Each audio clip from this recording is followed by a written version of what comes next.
Naku mga sangkay, marami pong mga DDS vlogger ang lalagnatin sa ating pag-uusapan ngayon. Dahil mayroon pong isang BBM influencer sa Facebook ang humambalo sa lahat po ng mga DDS at dito mga sangkay, pahiyang-pahiya po sila. Pag-usapan po natin ito.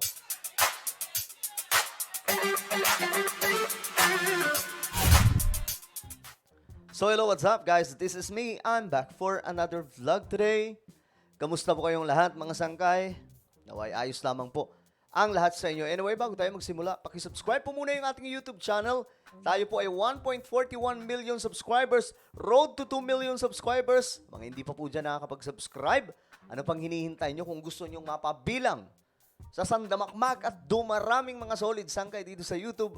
Ang gawin nyo lamang, isubscribe nyo po. Makikita nyo po yung subscribe button sa baba ng video na to. Click the subscribe, click the bell, and click all. Ganun lamang po kadalian mga sangkay. Sa mga nanonood naman po sa Facebook, i-follow nyo po yung ating Facebook page. Shout out nga pala sa lahat ng mga solid sangkay. Mag-comment po kayo sa ibaba ng hashtag solid sangkay kasama po ang inyong mga lugar para magkakilala po tayo dito sa YouTube. Alright? Ngayon mga sangkay, eto na. Ito po ay isang pro-BBM influencer. Di ko alam kung vlogger po ito siya, mga sangkay. O isa pong, basta lagi ko po itong nakikita, itong si Thea Tan. Lagi pong may mga birada ito na matitindi. Pero ito mga sangkay, tingnan po natin kasi dinibunk niya po dito yung mga DDS. Regarding po ito dito sa fake news ni PRRD patungkol po sa 2025 national budget. Di ba nga po, may mga blanco daw po doon. Ngayon, mga sangkay, na-debunk po kaagad yun. Dahil nga po, lumabas dito na andito naman pala talaga lahat ng record, mga sangkay. No? Nandito lahat ng record. Madali pong mahanap sa tinatawag na Department of Budget and Management. So, lahat ng yun, nandyan, libreng makita sa website. I-click nyo lamang po yan, hanapin nyo mga sangkay, yung mga tinutukoy ni PRRD. Napakadaling hanapin yan, mga sangkay, lalong-lalo po, may internet. Ngayon, ito ang birada niya. Dahil po ito sa post na ito, mga sangkay, ito po ang nagpakalat na ito eh. The greatest robbery ever caught on camera. Grabe yung title eh, no? Tapos dito, mga sangkay, marami naman pong paniwalang-paniwala dito. Ayan, no? Grabe, ang daming nag-share, no? Ngayon, mga sangkay, eto, tingnan po natin kung ano nga ba talaga ang totoo tungkol dyan.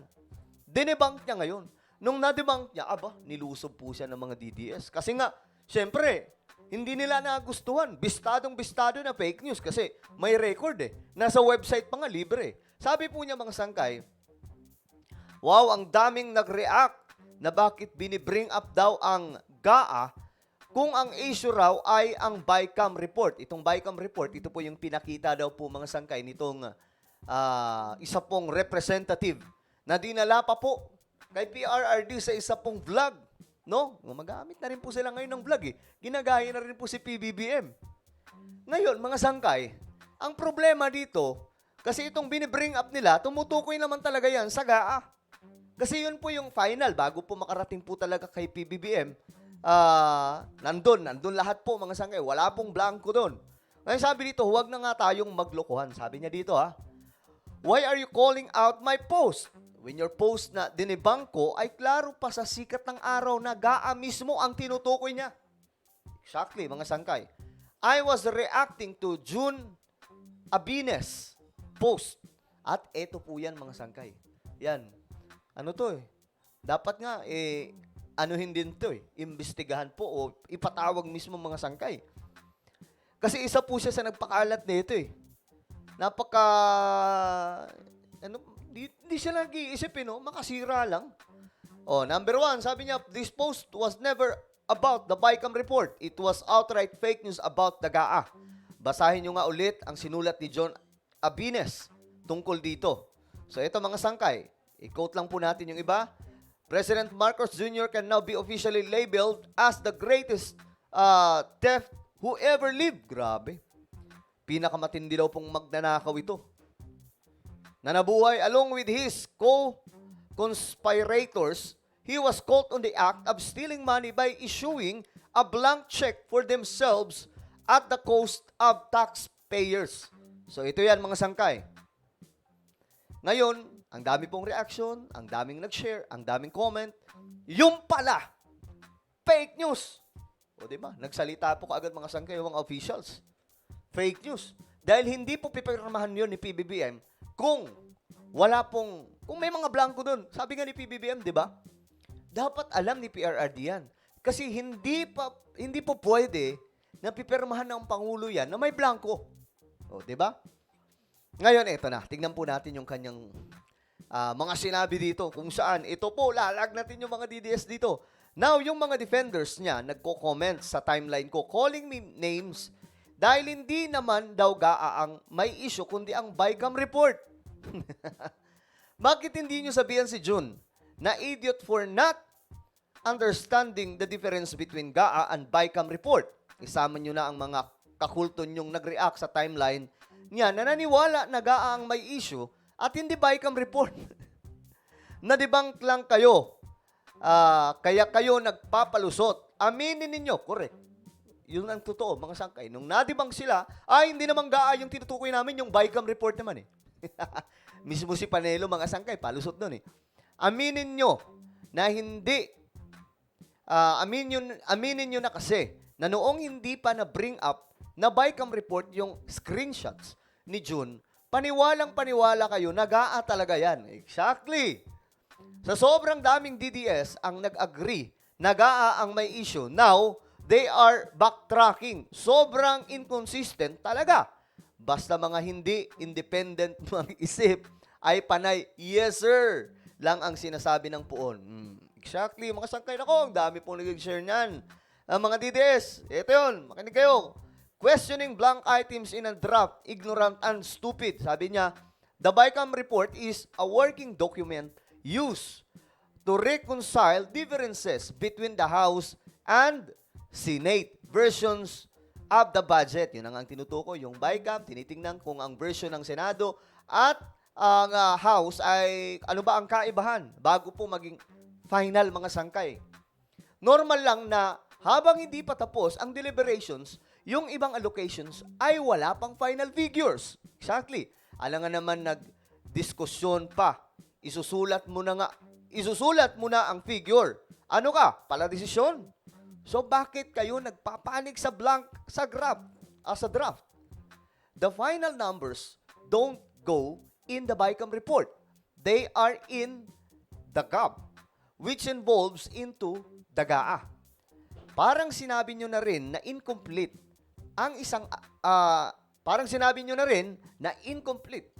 isang school project dahil maraming erasures at blanks ang draft. Kahit na yung final submission ay flawless. Sino namang matinong teacher ang magpo-focus sa draft kung ang nasa desk niya ay ang final version ng project? Boom! Dito na sila, mga sangkay, nagpapanik ngayon. Bad trip sila ngayon dito kay Miss Thea Tan, na kung saan nadibang po sila ng husto. Diretso po natin. This practice is not new. Nangyayari yan sa mga budget deliberations.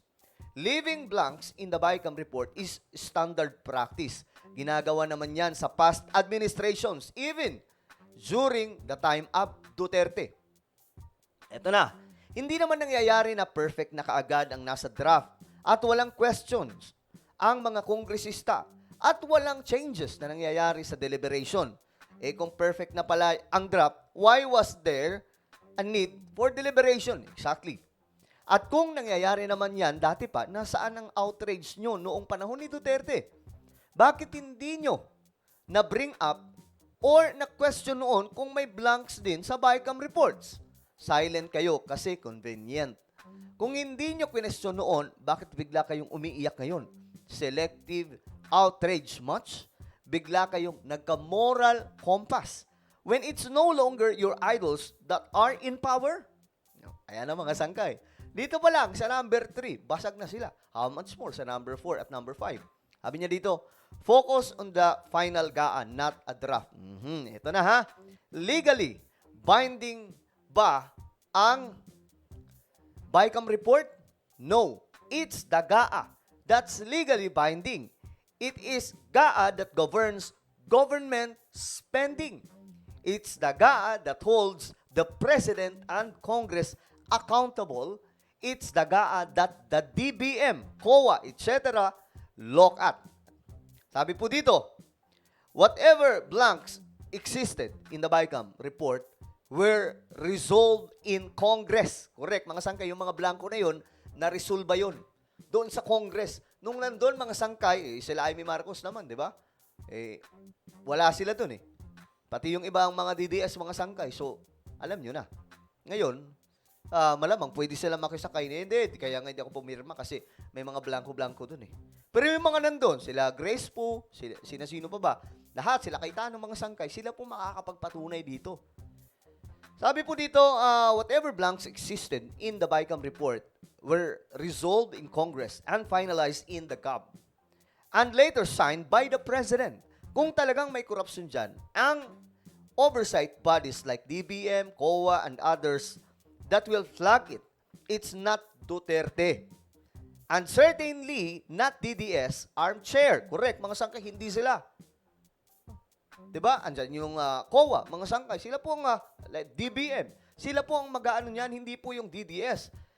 Experts that will declare kung may corruption. Hindi nga alam ang legislative process, nagmamagaling pa na may corruption.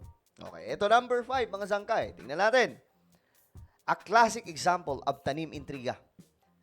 John Abines post is nothing but a blatant attempt at fearmongering na ang source niya ay ang king of tanim intriga.